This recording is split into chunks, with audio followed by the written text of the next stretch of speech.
ঈদযাত্রায় এবার বাস ছাড়াও ট্রাক পিকআপেও বাড়ি ফিরছেন মানুষ। রাতেও সড়ক মহাসড়কে যাত্রী চাপ। কয়েক কিলোমিটার এলাকায় সৃষ্ট যানজটে দুর্ভোগ বেড়েছে যাত্রীদের।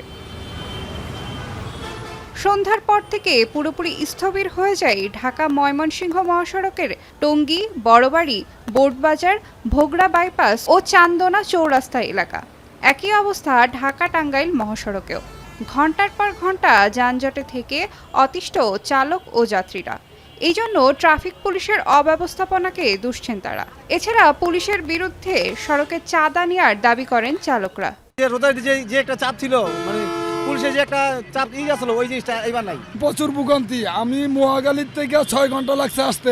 ট্রাফিক আছে, কিছু কিছু ট্রাফিক আছে, আর কিছু কিছু ট্রাফিকের চাঁদা তুলতেছে। মহাখালী আমার কাছ থেকে 200 টাকা নিছে। 5টা থেকে বই রয়েছি, এলাকার বড় গাড়ি নাই, এখন 10টা বাজে। বাস না পায় টাকা যাচ্ছি আমরা, বাসে ডবল ভাড়া আছে, 800 টাকা করে ভাড়া আছে।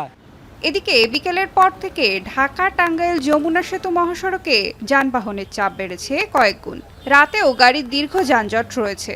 চরম ভোগান্তিতে উত্তরাঞ্চলগামী যাত্রীরা জানান 2 ঘন্টার পথ পাড়ি দিতে 7 থেকে 10 ঘন্টা সময় লাগছে। রাস্তায় প্রচুর জ্যাম। আমরা গাজীপুর চৌরাস্তা থেকে বের হয়েছি 2টা বাজে, আর এখন এখানে টাঙ্গাইলে আসলাম কয়টা বাজে? রাত এখন 10:15। এত পরিমাণ যানজট, মানে 2 ঘন্টার পর 10 ঘন্টা লাগতেছে এরকম আর কি। প্রশাসনগুলো আরো বাড়াই দেওয়া, পুলিশের টহলগুলো আর এবং কি শৃঙ্খলা অনুযায়ী সবাই গাড়ি যেন চলতে পারে। চালকরা বলছেন গত বছরের তুলনায় এবছর সড়কে যানজট বেড়েছে বহুগুণ। সড়কে দীর্ঘ যানজটের কারণে নির্ধারিত সময়ে গন্তব্যে পৌঁছানো সম্ভব হচ্ছে না। ভোগান্তি তো কঠিন ভোগান্তি, এই যে মানুষ চলতে পারতেছে না, যেতে পারতেছে না। এলেঙ্গা সামনে থেকে এলেঙ্গা পর্যন্ত জ্যাম আছে, গাড়ি খুব কম। মানুষের চাইতে গাড়ির একবারে অতিরিক্ত মাত্রায় কম। এদিকে বৃহস্পতিবার সন্ধ্যা 6টা পর্যন্ত 15 ঘন্টায় 49,557টি যানবাহন থেকে টোল আদায় হয়েছে প্রায় 3,22,88,550 টাকা।